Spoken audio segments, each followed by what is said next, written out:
Hello, I'm Ryan Cook, and this is Civic Tech Chat, a podcast about the civic technology movement. We seek to harness the power technology has to improve the delivery of public services to people everywhere. Welcome back for another episode of Civic Tech Chat. Come join us by the fire here, and let's do a quick dive back into the world of net neutrality. If you crave some context about where that stands right now, head on over to episode 17, which I'll link in the episode description. As you folks might be aware, House Democrats unveiled a piece of legislation on Wednesday, March 6th, focused on net neutrality. The bill, named the Save the Internet Act of 2019, comes in at 3 pages and is co-signed by 45 House members. The drama and dynamics of bill naming aside, this measure seeks to roll back a decision made by the Federal Communications Commission, or the FCC, in 2017. On a 3-2 vote, the FCC repealed Obama-era rules that had been put into place in 2015. Proponents of this bill see this bill as a response to that channels popular will. There is some polling that might back up that suggestion. That said, the political science major in me really likes reading about polls, so let's indulge me for a moment and dig into one. The University of Maryland's Public Policy School published such a poll in April of last year.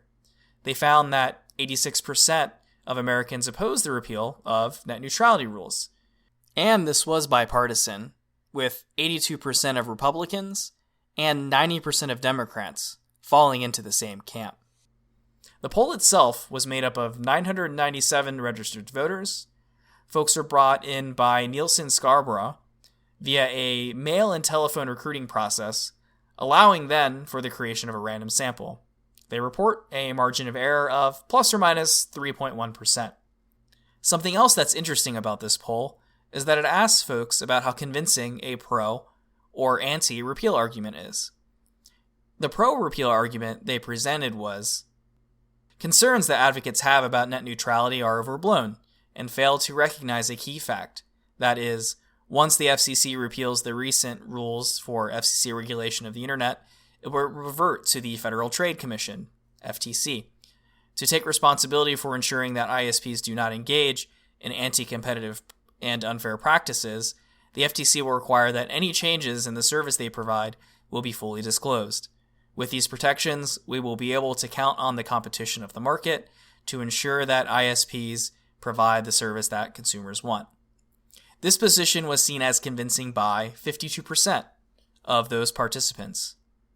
The anti-repeal argument, on the other hand, was presented as, giving the FTC jurisdiction over ISPs would not prevent them from setting up fast and slow lanes on the internet by offering different download speeds at different prices or charging for access to certain websites. It would only require that they disclose they are doing so. Further, the FTC cannot police the long-standing carriers like Verizon and AT&T. Last, we cannot count on market competition to ensure that customers get what they want. A full 58% of American households have only access to one high-speed broadband ISP, and thus there is no competition. And even if there is another ISP, it is unlikely it would voluntarily forego the right to charge for access to certain websites.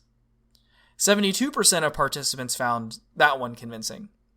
These folks were also given some background information about the topic before going through this exercise. This involved describing the current rules, well, as they were in April of last year. To that end, they were told that ISPs must provide access to all websites on the internet, that they must provide equal access regarding speeds to those sites, and that they cannot charge consumers extra to access certain sites. To describe the repeal, they were informed that, well, those rules would be gone. But going back to the bill, what does it say? As I mentioned a ways back, it's short, a 3-pager. I could probably summarize its content really in one sentence. Undo, or Control-Z, that 2017 FCC decision. The crux of this undo, as it were, is surfaced by the following section of the law. The following are restored in effect on January 19, 2017. 1. The report and order remand declaratory ruling and order in matter of protecting and promoting the open internet that was adopted by the Commission on February 26, 2015. 2.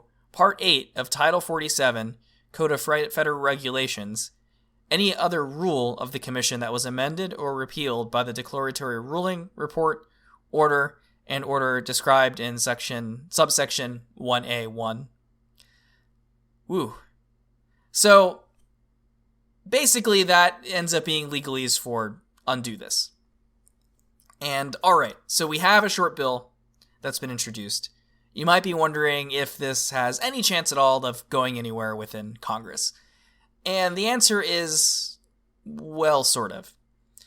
Democrats in the House will likely be successful in garnering support to pass it within that chamber. In the Senate, though, it would face an uphill battle. Historically, Republican legislators haven't exactly been supportive of the 2015 FCC rules, which they've described as being an overstep of federal authority. But even if enough of them flip and the majority leader allows it through, it would still need to make it past the president. Given that the current FCC chair, the one who pushed the 2017 action through, is an appointee of that same president, it would seem reasonable to me to assume that they will veto this measure if it comes across their desk. After that, the odds of having enough votes for an override, I would say, are basically zilch. And if by some miracle all those things had lined up and the bill was passed and even signed into law, we're still left with a bit of a problem. It doesn't give us a permanent solution to the net neutrality question. We're back to square 2015 in the best case scenario, with an FCC that can make significant and impactful changes to the direction of the policy at the whims of the executive branch. And so the pendulum could swing as new administrations get control of who gets to be on the commission. Now, before you start to think me a pessimist, I do think that measures like this are important. The way we figure out whether or not our legislators are out to protect our interests is through votes like these. So when these votes happen, and they hopefully will, make sure you check to see where your congresspeople end up. And, vote accordingly.